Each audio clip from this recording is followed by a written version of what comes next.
Hey guys, big news! I got some new equipment for our videos, and well, hopefully in the future, I can make better videos for all of you guys, because you're so awesome, I'm so awesome, everything is so awesome, and well, I really want to make a career out of making videos, and maybe doing voice acting too, because well, that's my passion, more than my hobby, it's a passion, and because well, I really enjoy doing what I do, and I really want to show you guys that it could be a great entertainer, and well, hopefully in the future I just want some more views, more subscribers, and hopefully I'll able to make better videos and really make a career out of this. Right now I have 0 Patreons and well, 0 cash on my Patreon, but hopefully in the future that won't be such an issue. But until then, enjoy this recent video, and remember, you guys are awesome.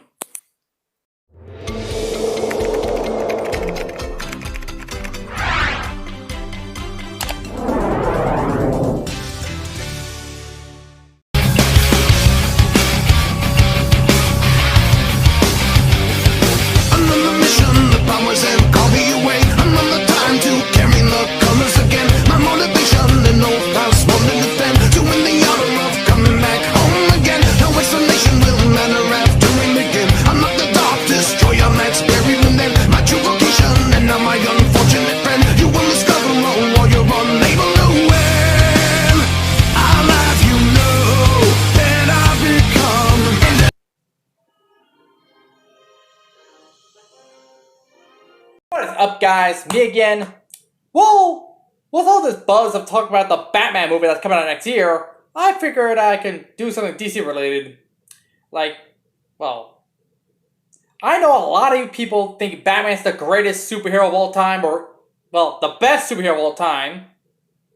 But to me, I think he's number 2. Now, not to diss any of you Batman lovers out there, at all. In fact, I love him as much as you guys do, but I think he's just number 2. You're probably wondering, who's number 1? Well, that'd be this guy, Superman! And well, the reason that is because, well, Superman's played a large part of my childhood, more than Batman did. And I remember watching the old Superman cartoons from way back in the 40s. It's when I was a kid. Well, I'm not that old, really. I've just seen reruns of those cartoons on Cartoon Network. And, well, I also remember seeing Super Friends, and he played a large role in it because he was being the leader. And I remember watching the original Superman films, and I really enjoyed those. But then, pretty much and after Tim Burton's Batman, along with Batman the Animated Series came around, everyone was starting to love this guy, even to this day. But Bruce Timm, the same guy who made Batman the Animated Series, also gave this guy some love. Ladies and gentlemen, may I present to you Superman the Animated Series. And well, dare I say, this is probably one of the best things that ever had Superman's name on it. And it's a great animated series with great twists and turns, animation, and likable characters, likable heroes, likable villains. It's all that good stuff. And starring all Superman. And of course, it also portrays Superman's best moment, his humanity. Now I know what you're thinking, Superman's not a human, he's an alien. Well, who says aliens can't have a bit of humanity in themselves, can they? I mean, come on, Superman may be an alien, but he's the most human alien we got. Like many of you are thinking, that doesn't make any sense at all. Well, let's take a look at Superman, shall we? I mean, yes, he looks the most human out of any aliens we've seen. And well, he can be also very relatable in his own right. Like, he wants to belong in our world. Because he was raised in our world. He was literally sent from the doomed planet Krypton to Earth and grew up to be a human. Not just a hero, a human. I mean, sure, he has the power to destroy galaxies if he wanted to.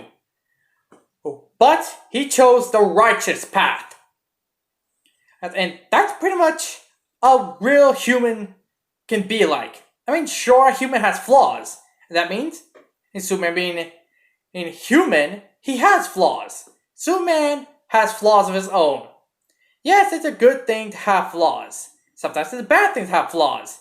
But Superman always looks past his flaws.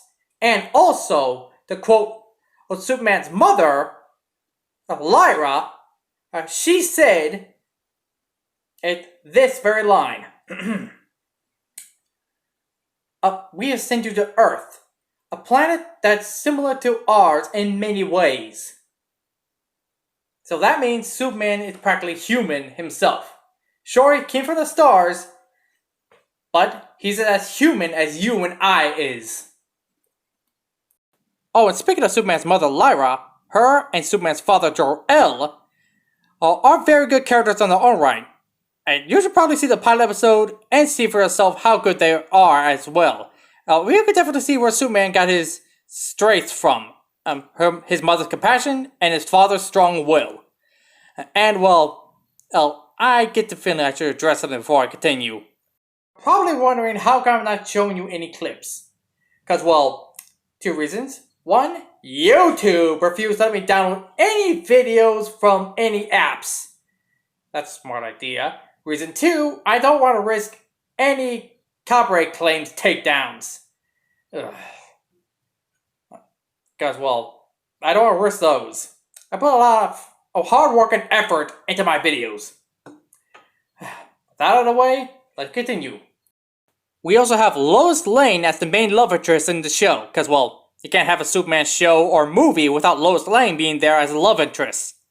And, well, she's much more than that in this show. They do something new with her. I mean, yes, she's a damsel in distress and she gets captured a lot, but hey, she tried defending herself. She sometimes fails, but yeah, she defends herself. But she also helps drive Superman to being the guy who wants to do the right thing. Wants to help people, to make sure Earth doesn't share the same fate planet Krypton did. And of course, he brings hope to those that are hopeless. And well, that's another reason I love Superman. He inspires and brings hopes to others. And he also brings hope to Lois Lane. Ain't that cute? There is also Jimmy Olsen, who's, well, Superman's pal and sidekick. Well, does Jimmy Olsen qualify as sidekick? I don't know. Oh, but regardless, he also helps Supes from time to time. And by taking a few snapshots here and there, he doesn't do much, but still, he's a great kid, and boy does he help the Man of Steel out by taking pictures. Well, it's not much, but hey, it's still a great kid and still helps out Superman.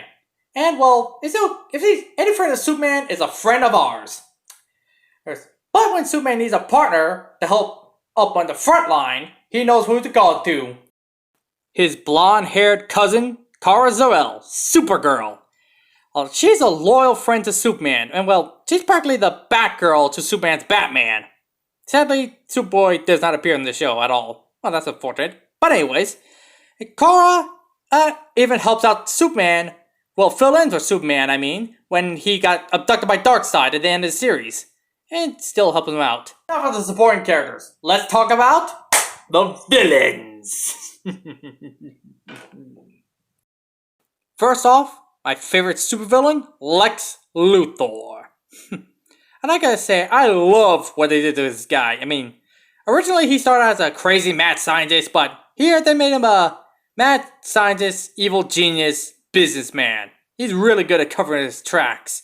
And he's really good at one up Superman with his intellect. And also his lovely but lethal assistant, Mercy, who always sticks by Lex Luthor through thick and thin. I mean thick and thin. Not a relation, but yeah. Next is the menacing Metallo, and the robot man with a kryptonite heart. And he gives Superman many headaches with those. Yeet. The menacing, crazy toy man. Ooh. Oh, the main man in Space Bounty Hunter, Lobo. Oh, gotta love the main man. And next there's Mr. Mexic's Pink Leg, voiced by Gilbert Godfrey. What perfect casting! And well, next is Brainiac. I love what they did with Brainiac. He is menacing yet calculating. He destroys planets. Next there's Parasite, called Rudy Jones. And well, he really gets under Superman's skin by absorbing his energy here and there. Good villains, but that's not as good as me, Lex Luthor. I'm also voiced by Clancy Brown. Perfect casting there. Sorry, I just love these guys. But also, Superman has some female villains here and there too. Other than Mercy Graves, we also got the electrifying Labwa. She was a former talk show host and turned electrifying supervillain to take on Superman. And well, she was also solely made for the show, kind of like Harley Quinn was solely made for Batman the Animated Series, and she became a popular character. Also, Volcana. She's a pyrokinetic who also became a popular character via the show. And it's a really good idea. I mean, I'm liking these supervillains made up. I should make up my own. Unfortunately, there was one supervillain that sadly didn't make the cut for the show, and that supervillain was this guy. Mr. Neil himself, General Zod, but sadly was not in the show. It's a shame, because Zod would have been perfect in the show, and I would have voiced Zod if I choose to. I am General Zod, and you will kneel before me. Kneel! How does Doug Walker does that?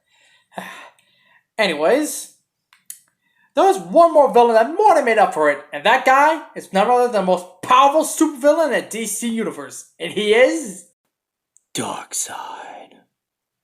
I love this guy.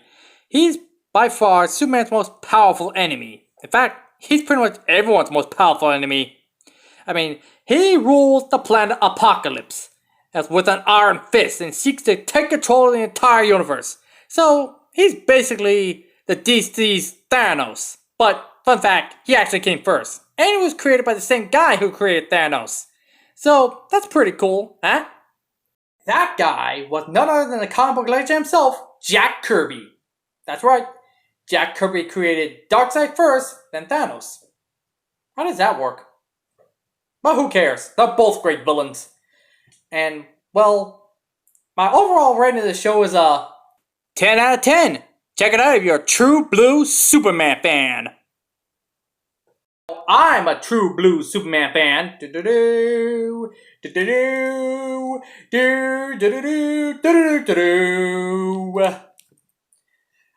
And that's all for that, guys. See you all next time. Farewell, friends. Don't forget to like, share, and subscribe. And don't forget to check us out on Facebook, Twitter, and DeviantArt. Oh, before we close out, let's address the elephant in the room that you guys still think that Batman can beat Superman.